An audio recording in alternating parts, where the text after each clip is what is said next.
अगर आपको आज का एपिसोड पसंद आए तो द ब्लैंक पेज ऑफिशियल को सब्सक्राइब ज़रूर करिएगा और बेल आइकन को प्रेस करना मत भूलिएगा।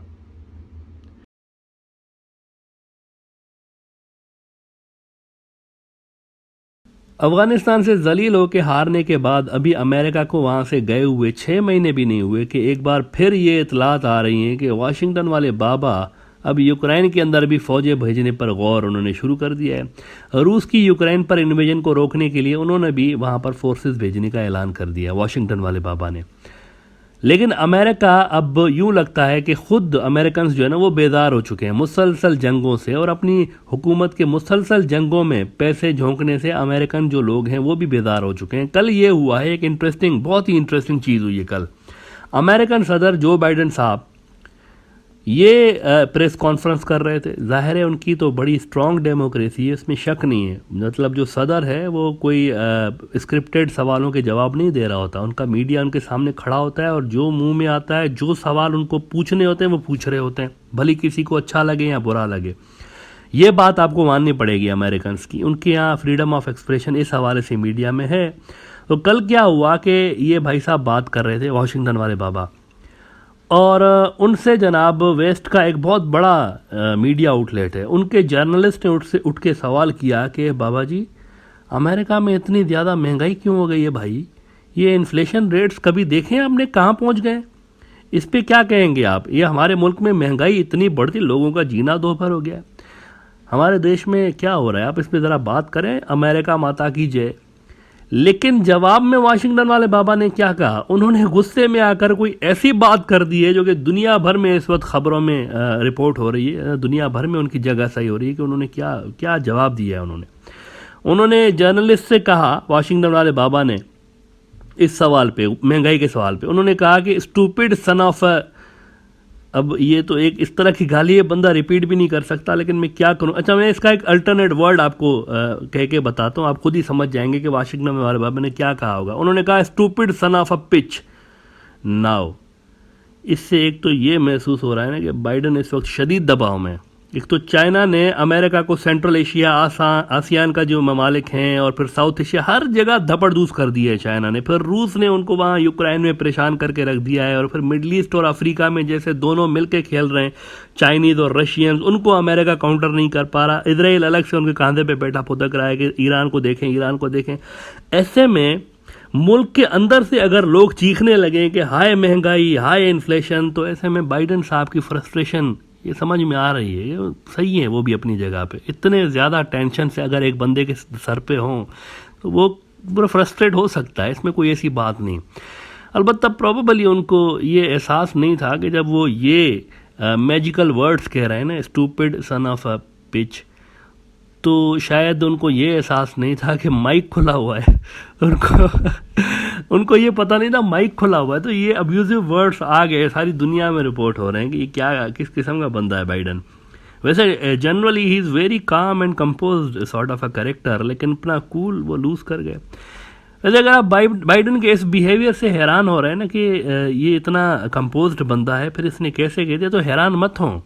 ट्रंप के अगर मैं आपको कारनामे सुनाऊं ना तो आप सब सर पकड़ के बैठ जाएंगे। ये शख्स एक ही वक्त में, ट्रंप साहब, 2 अलग अलग टीवी चैनल, इनके कमरे में, इनके ऑफिस में 2 अलग अलग टीवी लगे हुए होते थे, और एक वक्त में 2 चैनल्स एक साथ देखते थे। वो जैसे वायरस नहीं था, 3 इडियट्स फिल्म अगर आपने किसी ने देखी हो आप में, 3 इडियट्स, तो वायरस ने अपने ब्रेन को ऐसे ट्रेंड किया हुआ होता था कि वो दोनों हाथों से 2 अलग अलग टॉपिक्स एक ही वक्त में लिख रहा होता है उस फिल्म के अंदर। ट्रंप भी बिल्कुल अमेरिका का वायरस, वो बिल्कुल, वो भी 2 टीवियां लगाता था, अलग अलग चैनल्स, और एक ही वक्त में 2 चैनल्स देखता था। 2018 में वैसे एक बड़ी ज़बरदस्त किस्म की बुक आई थी, मैं आपको कहूँगा ज़रूर वो पढ़िएगा अगर टाइम मिले। उसका नाम था fire and fury, inside the Trump's white house. ये बड़ा ज़बरदस्त बुक है, इसमें कई कारनामे इस तरह के बताए गए हैं कि इन्होंने क्या क्या किया है वहाँ पर, बड़े फ़नी किस्म के भी हैं उसमें, ज़रूर पढ़िएगा। बहरहाल, अमेरिका यूक्रेन में फ़ौजें भेजने जा रहा है, फ़ौजें, लेकिन इसकी जो, उसके जो इत्तेहादी हैं ना यूरोपीय, उनमें दरारें पैदा हो चुकी हैं, वो एग्री नहीं कर रहे दिल से। रूस से भिड़ने के लिए वो एग्री नहीं कर रहे। ख़ासतौर पर पहले अमेरिका को अपने इन जर्मनी और फ्रांस जैसे इत्तेहादियों को मनाना पड़ेगा, फिर वो अपनी फ़ौज भेज सकते हैं यूक्रेन के अंदर। लेकिन नेवरदलेस कोई 8,500 अमेरिकन फ़ौजियों को तैयार रहने का हुक्म दिया गया है कि तैयारी पकड़ें, कभी भी आपको यूक्रेन के अंदर झोंक सकते हैं। अच्छा, वैसे यूरोप के अंदर यूक्रेन मामले पे खासा डिसएग्रीमेंट पाया जाता है, लेकिन उसके बावजूद भी डिसएग्रीमेंट के बावजूद भी नेटो ने कहा है कि हम तो मजीद फाइटर जेट्स भेजने जा रहे हैं यूक्रेन के अंदर। जैसा कि अल जजीरा ने रिपोर्ट किया है कि NATO sends reinforcement to eastern Europe amid Russia tensions. और बाइडेन ने वैसे कहा है कि हम और यूरोपी बिल्कुल, हम दोनों एक जान और दो जिस्म एक जान है, इस तरह से हम दोनों साथ हैं बिल्कुल, हमारे यहाँ कोई डिफरेंस नहीं है यूक्रेन के मामले पे, बिल्कुल हम एक जैसे हैं।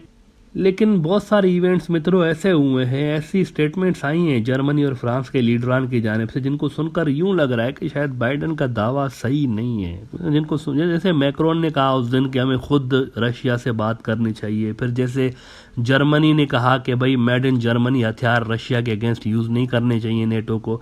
इससे यूं लग रहा है कि ऑल इज़ नॉट वेल। लेकिन बहरहाल फिर भी नेटो वाले कह रहे हैं कि हम तो भरपूर फाइट बैक करने के लिए तैयार हैं मित्रों। लेकिन रूस ने इसके साथ दो बड़े टेंशन्स दे दिए और अमेरिका को दो बड़े टेंशन्स दे दिए। और वाशिंगटन वाले बाबा असल में जो फ्रस्ट्रेट हो रहे हैं ना, उनकी फ्रस्ट्रेशन हमने शुरू में ही कहा कि बनती हैं। बहुत कुछ ऐसा हो रहा है जिनको सुन के वाकई में उनकी परेशानी बनती है। एक तो रशिया ने ये किया है काम कि उन्होंने मर्सनरीज भर्ती करना शुरू कर दी यूक्रेन के अंदर, मतलब अपने विरोधी फोर्सेस को मर्सनरीज के जरिए एंगेज करना चाह रहे हैं वो। अब मुझे पता नहीं क्यों सीरिया याद आ गया ये देखकर। सीरिया में अमेरिका ने बिल्कुल यही खेल खेला था, मर्सनरीज भर्ती किए थे। बल्कि बहुत सारे लोग तो ये कहते हैं ये जो आईसिस है, दाइश, ये भी तो मर्सनरीज, इसके अंदर भी तो बहुत सारे घुसे हुए थे। अब ये कौन कह रहा है कि मर्सनरीज रशिया भर्ती कर रहा है? राइटर्स खबर लगा रहा है, दुनिया का एक बहुत बड़ा न्यूज़ आउटलेट, वो कह रहे हैं राइटर्स वाले कि Ukraine says Russia recruiting mercenaries sending weapons to eastern Ukraine. हज़ारों की तादाद में वो कह रहे हैं कि रशिया जो है ना, उन्होंने फाइटर्स भर्ती कर दिए हैं यूक्रेन की फोर्सेस को धपड़धूस करने के लिए। और जेलेंस्की कह रहा है, यूक्रेन का ये जो प्रो अमेरिका सदर है, वो कह रहा है यूक्रेन का सदर कि मेरी ना हुकूमत धपड़धूस होने जा रही है, पूरी तैयारी हो रही है, मुझे कल्टी करने की तैयारी हो रही है, रशिया मेरा तख्ता पलट कर सकता है, कभी भी जंग से पहले ही मैं यहाँ से फुदक सकता हूँ। उन्होंने कह दिया कि मेरा तख्ता पलट हो रहा है। अच्छा, पहला तो ये सरदर्द दे दिया ना रशिया ने अमेरिका को। दूसरा, रशिया ने एक बहुत ही बढ़िया काम करने जा रहा है रशिया। आप ये जरा मैप देखें यूक्रेन का, इसमें ये आप क्रीमिया का इलाका देख रहे हैं, ये वो इलाका है जो कि रशिया ने, ऐसे ही जैसे आजकल स्टैंड ऑफ है ना, 2014 में कुछ इसी तरह की एक सिनारियो बन गया था। 2014 में पुतिन क्रीमिया ले गया था, मतलब बोल के उसने ले लिया कि मैं तो क्रीमिया, उन्होंने कहा। उसी वक्त भी यही चीज़ें हो रही थी कि उनको एंगेज करने के लिए नेटो को लाया जा रहा था यूक्रेन के अंदर, तो इसने अंदर घुस के पहले ही क्रीमिया ले लिया यूक्रेन से। लेकिन इसके साथ ही, क्रीमिया के साथ ही, ये जो आप दो इलाके आपको मैप में नज़र आ रहे हैं जहाँ पर DNR और LNR लिखा हुआ है, ये दो इलाके आपको नज़र आ रहे होंगे स्क्रीन पर। यहाँ रूसी तो नहीं है, खुद रशियन फोर्सेज नहीं है क्रीमिया में, रशियन फोर्सेज बैठी हुई हैं, क्रीमिया रूस का इलाका हो गया है। लेकिन ये जो DNR और LNR लिखा हुआ है ना यूक्रेन के मैप में, यहाँ रूसी नहीं है, लेकिन यहाँ यूक्रेन भी नहीं है, यहाँ दोनों नहीं है। यहाँ पर रूस ने एक अलग मुल्क बनवाए हुए हैं दो, जिन्हें कहते हैं डोनेस्टिक पीपुल्स रिपब्लिक और लुहानसिक पीपुल्स रिपब्लिक। अब ये दो अलग अलग मुल्क हैं। यहाँ पर सेपरेटिस्ट जो है ना, उनकी हुकूमत है, यूक्रेन की हुकूमत है नक्शे में यूक्रेन के, लेकिन दो अलग अलग मुल्क हैं जहां पर सेपरेटिस्ट की हुकूमत है, जिन्हें कोई नहीं मानता दुनिया में, लेकिन मुल्क है कोई नहीं मानता, रशिया भी नहीं मानता उनको। यहां पर यूक्रेन के प्रो रशिया सेपरेटिस्ट ने पहले ही सरकार बनाई है। जब ये क्रीमिया ले गया था उसी वक्त यहां पर बन गई थी, कई साल से यहां पर सरकार है, लेकिन रशिया ने उनको अभी तक एक्सेप्ट नहीं किया हुआ। अलबत्ता अब रूस इनको एक्सेप्ट करने जा रहा है एज अ सेपरेट कंट्री। हालांकि यूक्रेन कहता रहता है कि ये तो हमारा, ये तो यूक्रेन माता की जय, वो तो कहते हैं ये तो यूक्रेन माता का अटूट अंग है, ये तो हमारा है।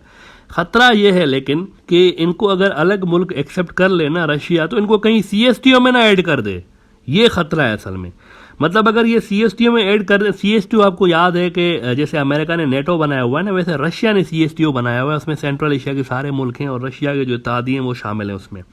नेटो के अगेंस्ट में CSTO बना था, उनकी भी फोर्सेज हैं अपनी CSTO वालों की। वो यूक्रेन वाले ये कह रहे हैं कि अगर यहाँ पर इनको एक्सेप्ट कर लिया उन्होंने तो ये इसको CSTO में डाल देंगे, यानी कि इसके बाद यूक्रेन के अंदर अगर नेटो की फोर्सेज आती हैं और वो इन दो मुल्कों के अंदर भी आती हैं तो फिर CSTO की फोर्सेज लड़ेंगी नेटो से, ये गड़बड़ पैदा हो जाएगी, यानी नेटो वर्सेस CSTO वाला मामला हो जाएगा। और हम आपको ये बता दें कि पहले ही यूक्रेन के इन दोनों मुल्कों से लड़ाइयाँ जारी हैं, रशिया इनको अनऑफिशियली सपोर्ट करता रहता है। अब तक कोई 13,000 लोग मारे गए हैं, वैसे यूक्रेन और इन दोनों मुल्कों की जो जंगें हुई हैं 13,000 लोग अब तक मारे जा चुके हैं और रशिया अब इनको एक्सेप्ट करने जा रहा है, जिससे मामला मजीद कॉम्प्लिकेट होने जा रहे हैं। अब देखना ये कि वाशिंगटन वाले बाबा फ्रस्ट्रेशन में आकर, अब दुआ करनी चाहिए कि ये जो फ्रस्ट्रेशन उनकी नज़र आ रही है, इस फ्रस्ट्रेशन में कहीं वो कोई गलत डिसीजन ना ले लें, मतलब कोई अपनी फोर्सेज अगर उन्होंने यूक्रेन के अंदर भेज दी ना तो मामला बहुत ही ख़राब हो जाएगा।